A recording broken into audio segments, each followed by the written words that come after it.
In this video, I'm going to be showing you how to fix it when you're getting the error message where it says GTA 5 corrupt game files, please reboot.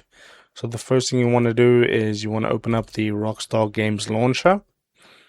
And once the Rockstar Games launcher loads up, I'll just let that finish and load up. Okay, now you're in the Rockstar Games launcher. Click onto settings at the top right.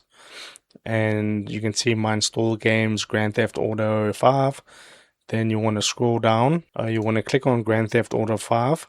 And then what you want to do is click on Verify Game File Integrity. So click onto that. And if there are any errors in verifying the game files, then it will download whatever it needs to download to fix the problem. And then what you can do is close out of the Rockstar Games launcher, relaunch it, and then your game will be working, okay? Because you've installed the necessary files to fix it. If this helped you out, drop a like on the video and subscribe to my channel.